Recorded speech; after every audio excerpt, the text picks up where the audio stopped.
Okay, so as surprising as this might sound, it seems that Anthem will indeed get an update in May. So like 2 days before the month ends, it seems that we're going to get a brand new update, which is Game Update 1.2. And also we have a brand new message from Jesse Anderson, which is one of EA's community managers. So we have quite a lot of stuff to go over because this is quite unexpected and honestly it took me a little bit by surprise. So let's get over this, let's get over the patch notes, over the message, and I'm gonna start actually with the message because I'm really curious what he said. So it's also going to be something about a live stream. I think we're gonna have a live stream tomorrow and hopefully they will talk about something interesting like loot and all of that and what they have been up to in the past few months. But let's start with the original post over here. So he starts with, I'm excited to finally share some of what the team has been hard at work on. This morning we are releasing update 1.20, full release notes here, we're gonna go over that in just a bit. This update contains some under the hood content you won't see right away, but it is setting things up for a future update, the Cataclysm. Speaking of the Cataclysm, you're probably wondering when it is going to release. Rather than rush it out the door, we want to take time and get feedback from you and make changes based on what we hear. In order to do that, we are releasing a public test server, PTS, on PC, which will allow you to see the content as it's being developed and gives you the ability to provide feedback. Well, that is actually very welcomed, but moving on, while this won't immediately solve all of the current issues, we want to continue to hear from you as we make improvements to Anthem, and the PTS is a great way to do that. And I do agree, that is actually finally a very great idea that is being implemented. We'll be diving deeper into these topics and others, as well as giving the first look at the Cataclysm tomorrow on a live stream, here you go, at 3 PM Central Time, and we also have a time over on Twitch and Mixer where we can check all of that. So tomorrow 3 PM Central Time, a brand new Cataclysm. We do hope you'll join as we take this step towards a better Anthem.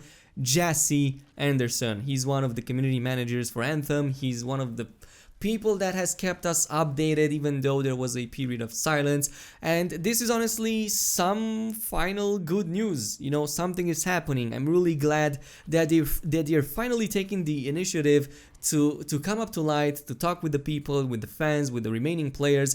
And I think at this point they're forced to do that. Their hands most definitely got forced after, you know, all that has happened and the fact that the game is now, well, kind of abandoned. Well, let's go over the game updates and I will go over the rest soon after that. So starting off with the game updates, of course, there's quite a ton of them, but as Jesse said, it's mostly fixes and stuff, you know, preparing for the Cataclysm, so it's not going to be new content, but I'm gonna give it a try anyway. Of course, starting off with the features, we do have some of those as well, and some of them are in regards to the free play. So starting things off, we have improved the compass to show collectible items as a question mark when you are near one. Of course, then we have added a purple target icon to show an area where an enemy that is guaranteed to drop loot will appear. When the enemy appears, they will have a white target icon. So kind of like how the events are right now, they also have a purple target and they get white as you get close to them, so probably something like that, but for NPCs too, or well, enemies. And then we have added the ability to fast travel to different Strider locations from the map while in free play. Well, color me surprised, this is actually quite interesting. Then 3 Emerald Abyss legendary missions have been added. Okay, this is interesting, legendary missions, though these are not that rewarding at the moment, so we'll see how that is in game. Load screens now display lore regarding the location that you are loading into, which is nice. Added a simple UI for players to communicate non-verbally with each other and express themselves via emotes. This is accessed by pressing down the D-pad or if you're using a controller, or B on a keyboard for PC. So I have to test this in game. I have no idea how this works. I'm pretty sure that's how it always worked, but I might be wrong. I mean, I'm probably remembering incorrectly. Nonetheless, there's also some fixes over here. I'm not gonna go over all of this because not all of them are that important, but fix an issue where the Alt key could not be correctly used in key binding. Then some creature stuff as well, like Dominion Storm and Frostbrutes no longer have shields. Well, that is actually quite a significant nerf to these monsters, so you can take them down much easier, which is nice, but you know, it wasn't really needed, was it? Maybe on GM3, but I don't think on GM1 and 2 it was needed. At least GM1 it definitely wasn't, and anything below that. So this is like a entire game kind of thing. It affects the entire game with all of the difficulties, so I'm not sure how I feel about this.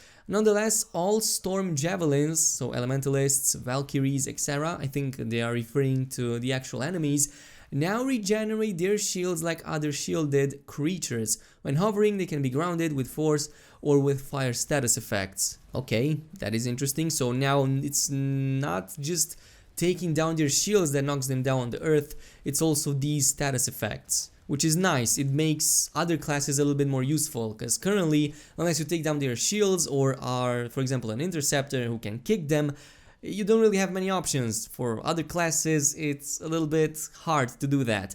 It's not noticeable on lower difficulties, but as you get higher, it definitely is. But it's a good change nonetheless, a little bit of balancing here and there. The Scar Hunter can now be grounded with the fire status effect, of course. Improve the animation of the Scar Grenadier grenade throw to be more clear. I don't think it wasn't that clear. I mean, it was pretty much pulsing red, but you know, I will take it. Then moving on to some Javelin changes. I'm really curious, what are the classes getting fixed or, well, adjusted? We have first some Javelin changes, looking away from interaction points. While interacting no longer cancels the interaction. Thank you so much. This is a quality of life change. This is actually one of the biggest complaints I had in the smaller category, if it makes any sense. So if you turn away your camera from, for example, reviving a character like one of your teammates, or for example from activating a point of interest, it would interrupt that. And now with this new interaction, it's not going to do that, which is a welcome change. Then some gear changes for the Interceptor. Base damage of Cluster Mine has been increased by 25 points. Base damage of Searching Glaive again increased by like what, 55. Base damage of Plasma Star has been increased from 110 to 210, and that is, wow, almost like a 100% increase. Base damage of Ray Strike has been increased to 350. That is huge, dude. That is actually huge. So Interceptor, huge buffs across the board. Probably internally they felt like it was a little bit too weak. I didn't feel that, honestly. Even like 750, maybe that's a little bit too much, but GM2 is a breeze, and they don't even have best in slot or anything, so it's definitely a huge increase for a number of abilities. Colossus, base damage of Burst Mortar has been increased to 400. Base damage of Flak Cannon has been increased from 42 to 60, and base damage of Black Powder, which is the Masterwork Flak Cannon from earlier, has been increased from 52.5 to 75. So all around the board, another batch of huge rounds. Maybe this is something in regards to the Cataclysm. Probably Cataclysm is more complex than we thought, maybe a little bit harder than what we currently have in the game, and maybe they are buffing these classes in advance so we don't complain about it when the Cataclysm drops, but you know, we'll see that. Ranger, base damage of Blast Missile has been increased to 310, which was previously 220. Base damage of Argo's Mace, which is Masterwork Blaze Missile, has been increased from 275 to 387.5. A very specific number, if I might say so, even up to the decimal. And also, my main man Storm, base damage of Flame Burst has been increased from 150 to 260. Base damage of Venomous Blaze has been increased from 225 to 390, and base damage of Arc Burst has also been increased by quite a significant margin. So all of these buffs across the board, some of them are decent, like a 25-55% increase, some of them are like double. It definitely rings something in my mind right now. It definitely makes me believe that they most definitely increase the difficulty with those Cataclysms. It was always said that Cataclysm is going to be one step above Strongholds, which is currently like the top end game kind of stuff you can do in this game. So obviously Cataclysm is going to be more towards raids or closer to that, even though it's not full raid. And with a bump in difficulty, obviously we might need some buffs, so probably this is aimed a little bit at that, but again, since you're using a private test server, well, we're gonna see in that, and we will have all of the adjustments happen over there.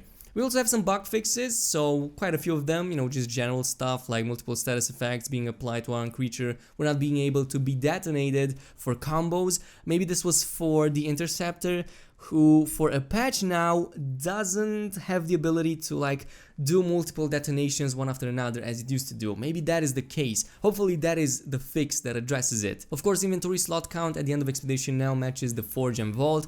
Many of you guys have complained about this, so well, hopefully this fixes it finally. And a lot of other visual stuff has been fixed as well, like weapon, muzzle flashes and gear effects.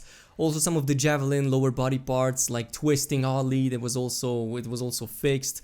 And we also have something for the recommended power, by the way, which was kind of significantly reduced for some reason in the previous patch, and it was showing much lower than intended. So the values should now read 425 for GM1, 575 for GM2, 675 for GM3, and this is the minimum recommended, by the way, like 675. That would be like mostly, I'm not sure if 675 is gonna be enough for GM3, maybe 775 would be good for GM3, but you know, it depends what type of balancing they have done in the game. Probably not that much at this point. We also have some Stronghold fixes as well. I'm gonna leave you guys read this because, well, it's just a ton of them that not many of you might be, you know, interested in, like gathering stuff, not receiving loot in certain places. There's also creatures being fixed for not being able to like follow the player, or their pathing was all wrong and all of that. So, you know, a lot of stuff that is being done. The same goes with the legendary missions. And yeah, there's also some free play or world events fixes for example, the reputation rewards. I think some players had problems not progressing through it, so now fixed an issue where reputation points were not being awarded for the freelancers in need world event. And yeah, it's pretty much that. So quite a lot of fixes, you know, this is a little bit surprising. I didn't expect this to happen. It's May 29 today, it's going to drop today, this update is going to drop today. Maybe it already did, maybe it's updating right now, I'm not really sure because I'm now reading this and I haven't checked my, my client. But it's all great news, it means that the game is not abandoned. It seems that there's a lot of work behind the scenes, and of course we also have Michael Gamble who tuned in on this and he gave his 2 cents. Somebody even asked him on Twitter, "We have a lot of people a bit angry right now. We gave you our money and our trust. Least you could do is hit us with an update. If the game is dead, just tell us." And of course, Michael Gamble came in and he said, "It's very much alive, lots of work is going on, that's all I can say for now. Ben Irving and Chad Robertson and the team are whipping up some great stuff that I think the fans will love." So yeah, there you have it, this is basically it. We have a brand new update.